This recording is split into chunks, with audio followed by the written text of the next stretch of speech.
اعوذ باللہ من الشیطان الرجیم بسم اللہ الرحمن الرحیم۔ مسئلہ نمبر 184، وضو کے باب میں نیت کی تقریباً وضاحت ہو گئی تھی، لہذا یہاں پر نیت کیا چیز ہوتی ہے اس کی وضاحت ضروری نہیں ہے، وہی بات یہاں بھی آئے گی۔ بس یہاں پر یہ بیان کر رہے ہیں کہ اگر آپ غسل ارتماسی دفعی کر رہے ہیں تو کس وقت نیت ہونی چاہیے، اور اگر غسل ارتماسی تدریجی کر رہے ہیں تو نیت کا زمانہ، نیت کس وقت ہو، زمانے کی بات کر رہے ہیں۔ دفعی میں کہہ رہے ہیں کہ آپ کا جو غوطہ لگانا ہے وہ نیت کے ساتھ ہو، یعنی غوطے کے ساتھ نیت ہو، اور جب تک وہ غوطہ باقی ہے نیت بھی باقی ہو۔ وہ غوطہ 1 سیکنڈ کا بھی ہو سکتا ہے، کبھی 2 سیکنڈ کا ہو سکتا ہے، کبھی 3 کا ہو سکتا ہے۔ مثلا جب پانی سارے اعضاء تک پہنچانے کے لیے تھوڑا اعضاء پر ہاتھ مارنا پڑ جائے گا تو اس وقت غوطہ تھوڑا لمبا بھی ہو سکتا ہے، تو ایسی صورت میں آپ کو نیت بھی اتنے زمانے کی کرنی ہوگی، اتنے زمانے تک باقی رکھنی ہوگی جتنے زمانے تک غوطے کو باقی رکھنا ہے۔ یہ ہے ارتماسی میں، اور کم از کم نیت غوطے کے ساتھ ہو۔ پہلے اگر غوطے سے شروع ہو گئی ہے اور غوطہ ختم ہونے تک باقی رہے تو اور بھی اچھا ہے، کوئی مسئلہ نہیں ہے۔ اور ارتماسی تدریجی میں جیسے ہی پہلا جز پانی میں ڈالنا ہے اسی وقت اسی جز کے ڈالنے کے ساتھ نیت ہو، اور نیت باقی رہے گی یہاں تک کہ آہستہ آہستہ بندہ پانی میں اپنے اعضاء کو پہنچاتا جا رہا ہے، اور سارا جب پانی تمام اعضاء تک پہنچ جائے اور انسان پانی میں غوطہ کی حالت ہو جائے، پانی میں ڈوب جائے، مکمل پانی کے اندر آ جائے، اتنے تک نیت باقی رہے۔ یہ تو دفعی کی نیت کا زمانہ 2-3 سیکنڈ ہوگا۔ رہا مسئلہ تدریجی جو ہے اس کی نیت کا زمانہ بھی زیادہ ہوگا، کیونکہ یہ آہستہ آہستہ جو انسان داخل ہو رہا ہے۔ النیت فی النوع الاول، نوع اول یعنی دفعی میں نیت جو ہے یجب ان تکون مقارنۃ للتغطیۃ فی زمان حدوثہا، کہ یہ نیت جو ہے وہ جب تغطیہ پانی میں ہو رہا ہے، پانی میں غوطہ لگ رہا ہے تو جس وقت وہ شروع ہو رہا ہے اسی کے ساتھ نیت بھی ہو۔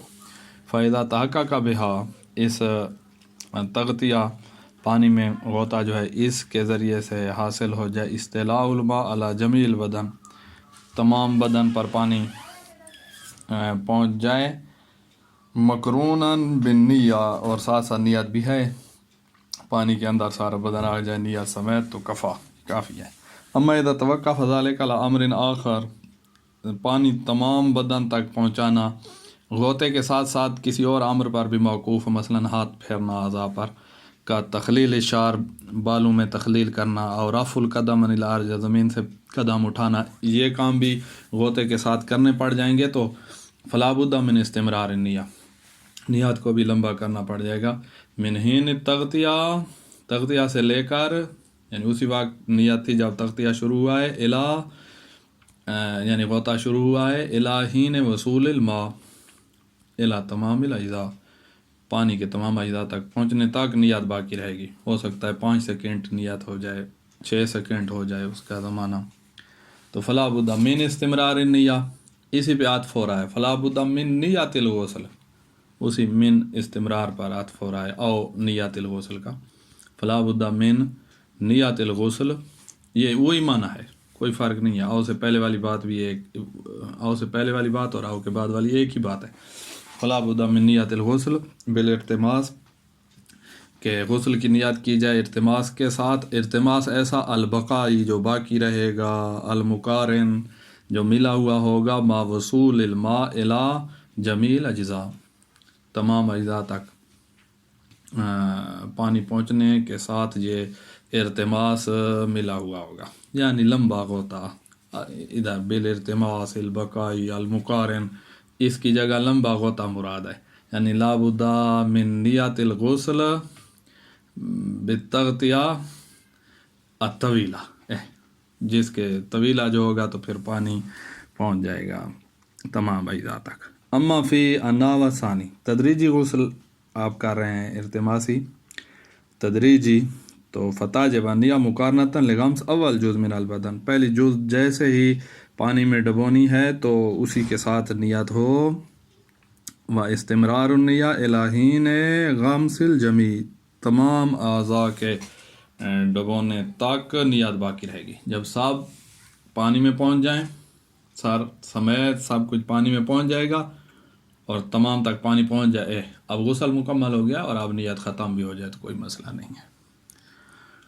اچھا، کیا ایسے ہو سکتا ہے کہ پانی کے اندر انسان ہو اور مثلاً غوطے کی حالت میں ہے اور وہیں وہ غسل ترتیبی کرنا چاہتا ہے، پانی کی سطح میں آ گیا ہے، تہہ میں آ گیا ہے، وہیں ترتیبی کی نیت کر کے سر اور گردن کو ہلا لے تاکہ پانی اوپر ایک قسم کا جاری ہو جائے گا جب سر گردن ہلے گی، اور اس کے بعد سارے بدن کو ہلا لے تو پانی اس پر متحرک ہو جائے گا، تو اس طرح ترتیبی غسل ہو جائے گا؟ کیا نہیں ہوگا، ترتیبی غسل اس طرح نہیں ہوگا۔ اچھا، اگر کوئی غوطے کی حالت میں ہے اور کہہ رہا ہے کہ بس جب میں نکلوں گا تو میرا سر اور گردن کا نکالنا یہی میرا دھونا ہوگا غسل ترتیبی کا، اور پھر بدن کو باہر نکالنا یہ میرا بدن کو دھونا ہوگا، تو کیا اس طرح ہو جائے گا؟ کہ نکالنے سے بھی غسل حاصل نہیں ہوگا، نہ تحریک سے پانی کے اندر ہلانے سے اور نہ ہی پانی سے نکالنے کے ساتھ غسل حاصل ہوگا۔ جس طرح کہ وضو میں کہا تھا کہ وضو ارتماسی کوئی کر رہا ہو تو بازو کو نکالتے وقت پانی میں ڈبوتے وقت نیت نہیں تھی، ڈبوئی حالت میں بھی نیت نہیں ہے، جب نکال رہا ہے تو اب وضو کی نیت کر رہا ہے، تو نکالتے وقت اعلیٰ سے اسفل کی طرف نکال رہا ہے بازو کو، تب بھی وہ دھونا کافی نہیں ہوتا تھا وضو کے لیے۔ تو یہاں بھی ایسے ہی ہے، نکالتے وقت اگر نیت ہو غسل کی تو یہ نکالنا یہ دھونا نہیں ہے جو ہمیں غسل میں مطلوب ہے۔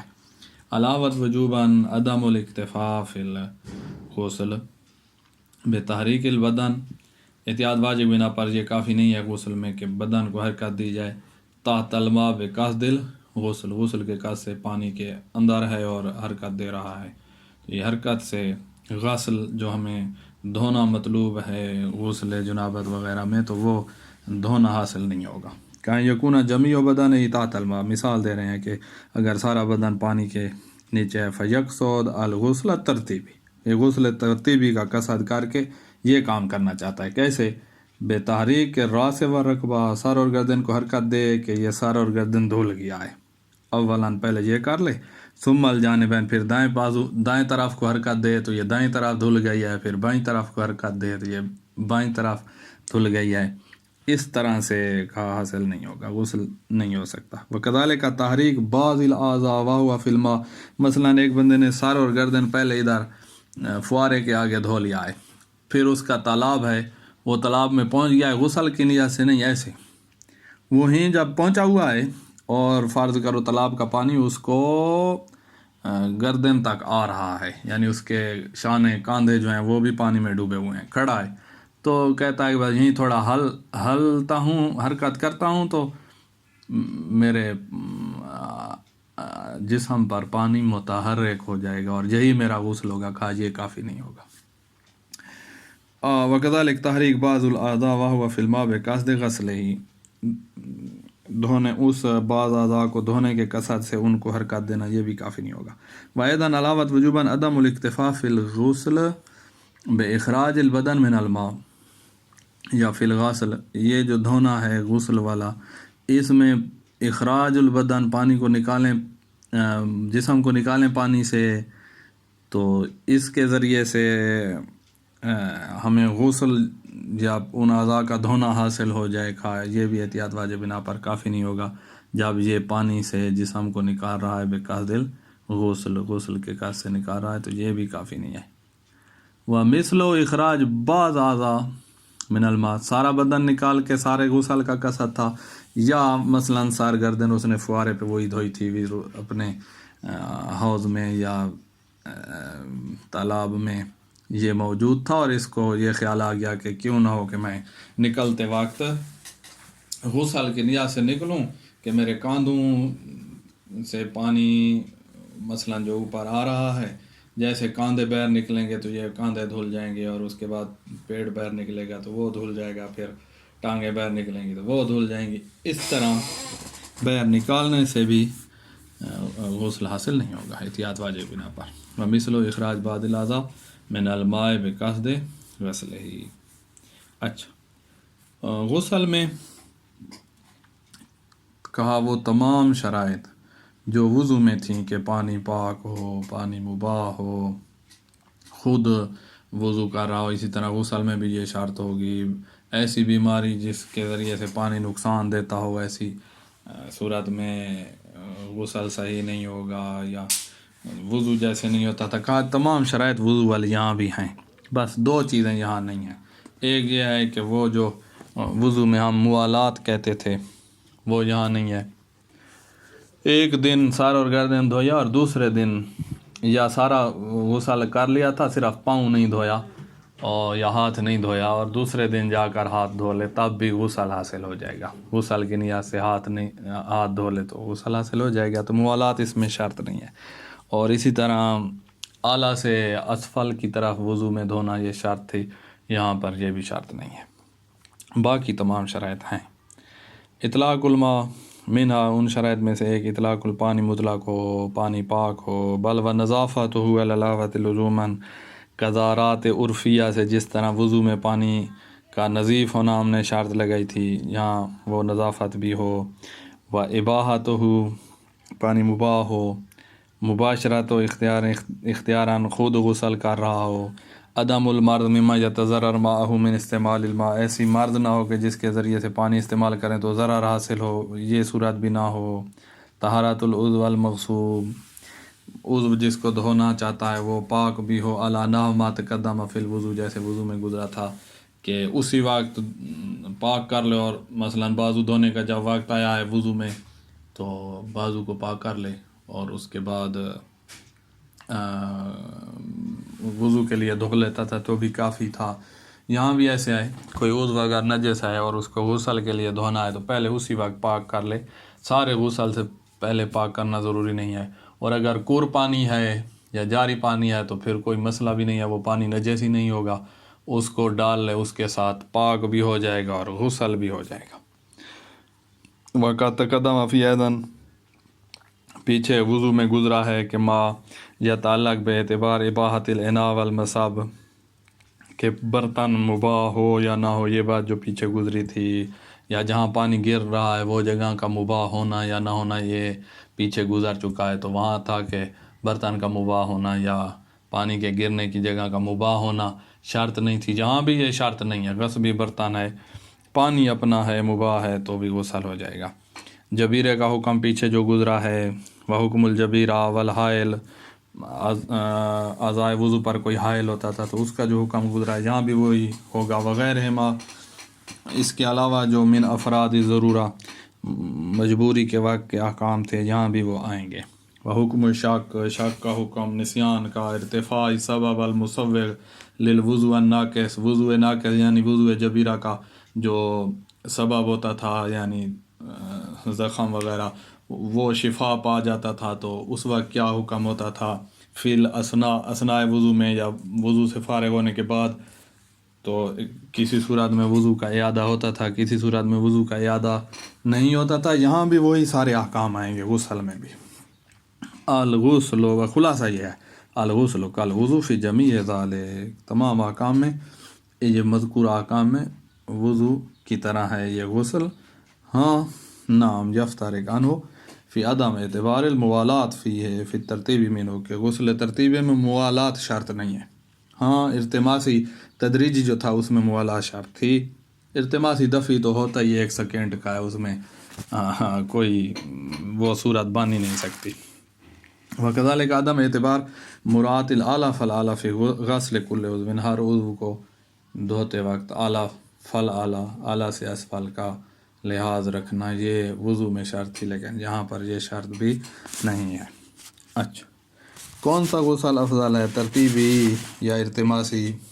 کہا ترتیبی ارتماسی سارے برابر ہیں، لیکن ایک صورت میں ترتیبی افضل ہوگا. کون سی صورت؟ کہ جب ترتیب میں دائیں اور بائیں جسم کے دو حصے بنانے کا بھی خیال رکھا جائے تو پھر ترتیبی افضل ہے۔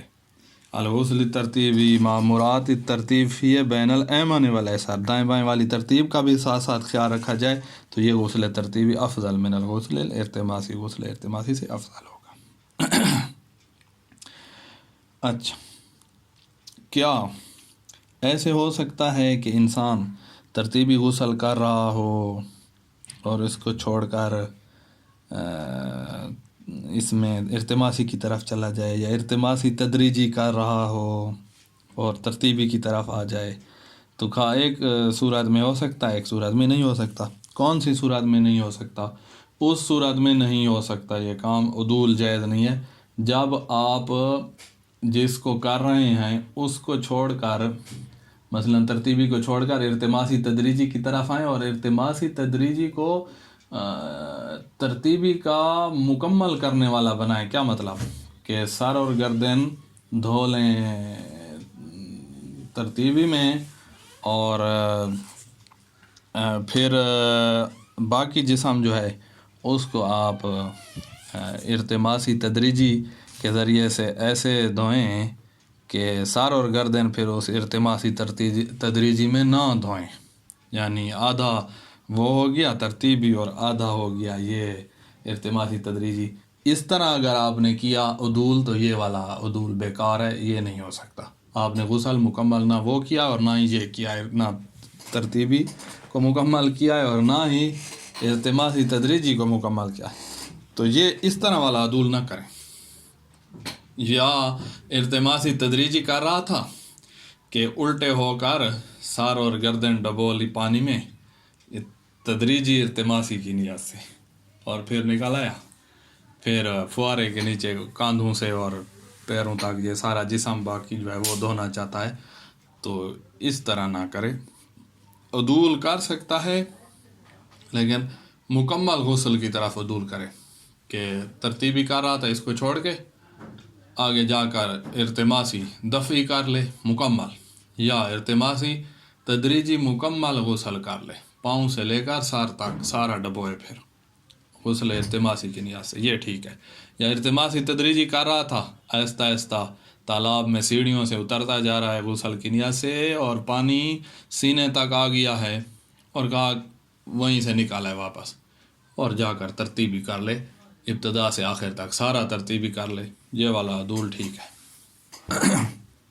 یجوز عدول من الغسل عمدن، عدول یعنی بغیر کسی مجبوری کے جائز ہے اگر پورا عدول ہو تو۔ یجوز العدول من الغسل ترتیبی الی الارتماسی، ارتماسی کی طرف ترتیبی سے عدول ہو سکتا ہے، بے قسمیں ہے، ارتماسی کی دونوں قسموں کی طرف عدول ہو سکتا ہے، ترتیبی چھوڑ کر ارتماسی تدریجی بھی کر سکتا ہے اور ترتیبی چھوڑ کر ارتماسی دفعی بھی کر سکتا ہے۔ وقضاء العدول من القسم الثانی من الارتماسی الی غیرہ، اسی طرح جو ارتماسی کی قسم ثانی تدریجی ہے اس سے ارتماسی کی قسم ثانی کا جو غیر ہے، یعنی دفعی بھی تدریجی کا غیر ہے اور ترتیبی جو تھا وہ بھی تدریجی ثانی کا غیر ہے، تدریجی کی قسم ثانی اپنی ارتماسی کی قسم ثانی تدریجی جو ہے تدریجی کو چھوڑ کر ارتماسی دفعی کی طرف بھی جا سکتا ہے اور ترتیبی کی طرف بھی جا سکتا ہے۔ ھذا فی العدول الاستئنافی، یہ جائز ہے جب عدول استئنافی ہو، یعنی بعد والا غسل نئے سرے سے اور مکمل غسل کیا جائے۔ اعراف الجاد اما شرافی ہے، استئنافی سے مراد ہے کہ جس میں شروع ہوا تھا اس کو ختم کر کے، وہ استئناف غیر ہی، اور جو اس کے غیر کی طرف عدول کیا ہے وہ غیر ابتدا سے آخر تک مکمل کرے گا۔ اما العدول التکمیلی، اگر عدول استئنافی نہیں ہے بلکہ تکمیلی ہے کہ جس کو چھوڑا ہے آدھا اس کو اس کے غیر کے ذریعے سے مکمل کرنا چاہتا ہے، یہ جائز نہیں ہوگا۔ اما العدول التکمیلی من الترتیبی، ترتیبی سے ارتماسی دفعی، ارتماسی مثلا تدریجی کی طرف آ رہا ہے تو فغیر جائز، یہ جائز نہیں ہوگا۔ وقضاء العکس فیما جو تصور فی ذلک، یا اس کا الٹ کرے کہ ارتماسی تدریجی سے ترتیبی کی طرف ہے، اس صورت میں جہاں یہ صورت تصور کرنا بھی ممکن ہو۔ کہاں تصور کر سکتے ہیں؟ مثلا الٹے ہو کر سر اور گردن کو اس نے ارتماسی تدریجی کی نیت سے ڈبویا ہے اور پھر نکال آیا ہے اور کندھوں سے لے کر پاؤں تک یہ فوارے کے آگے ترتیبی غسل کر رہا ہے. ترتیبی کے ذریعے سے ارتماسی تدریجی کا اکمال کرنا چاہتا ہے تو یہ نہیں ہو سکتا. اچھا، مسئلہ 188. کیا کورس کم میں ارتماسی غسل ہو سکتا ہے؟ ارتماسی دفعی غوطہ لگا کے تو کہا ہو سکتا ہے، کوئی مسئلہ نہیں ہے. اگرچہ پانی کو ہم کہنے لگ جائیں گے کہ یہ پانی، جیسے آپ آہستہ آہستہ پانی میں اترتے گئے ہیں تو ہم بھی کہتے گئے تدریجی مثلا کر رہے تھے تو پاؤں ڈالے تو ہم اس پانی کو جو کورس کم ہے اس کو ہم کہنے لگ جائیں گے مستعمل فی رفع الحدث الاکبر. تو کہہ رہے ہیں کہ ہم نے پیچھے بتایا ہے کہ حدث اکبر اصغر میں استعمال ہونے والے پانی کو پھر بھی دوسری دفعہ بھی اسی پانی کو حدث اصغر اکبر میں استعمال کیا جا سکتا ہے. تو لہٰذا کور سے کم پانی میں بھی ارتماسی غسل ہو سکتا ہے. یجوز فی الغسل الارتماس فیما دون الکر. یجوز فی الغسل، غسل میں جائز ہے الارتماس فیما دون الکر، کور سے کم میں ارتماس یعنی غوطہ لگایا جائے. وَإِنْ كَانَ يَجْرِي عَلَى الْمَاءِ حِينَئِذٍ حکم، اگرچہ پانی پر یہ حکم آ جائے گا المستعمل فی رفع الحدث الاکبر. اچھا، آگے مسئلہ ہے کہ ایک بندے کا اعتقاد یہ ہے کہ وقت وسیع ہے لہذا میں غسل کر لوں گا اور پھر نماز بھی پڑھ لوں گا. غسل کرنے میں جو مصروف ہوا، جب غسل کر کے باہر آیا تو پتہ چلا کہ وقت تو تنگ تھا، تو اب اس کا غسل صحیح ہے، نماز اس کی قضا ہو گئی ہے. اذا اغتسل باعتقاد ساعت الوقت، وقت کے وسیع ہونے کے اعتقاد سے غسل شروع کیا، فتبین ذیکہ، بعد میں پتہ چلا کہ وقت تو تنگ تھا، صح غسل ہو، اس کا غسل صحیح ہے. خاتون کے جو غسل ہیں ان کا پانی کس کے اوپر ہے؟ خود خاتون کے اوپر ہے یا اس کے شوہر کے اوپر ہے؟ کہا جو خاتون کے واجبی غسل ہیں، غسل حیض، غسل جنابت، غسل نفاس، غسل استحاضہ، یہ واجبی غسل جو ہیں ان کا پانی شوہر کے ذمہ ہے. غسل ماء غسل المرأة من الجنابہ، جنابت والا غسل حیض والا ہے. ونحوہما من یا انہی کی مثل جو غسل ہیں یہ من النفقہ الواجب علی زوج، یہ زوج کے اوپر ہوگا، یہ نفقہ واجبہ میں داخل ہے. والحمدللہ رب العالمین.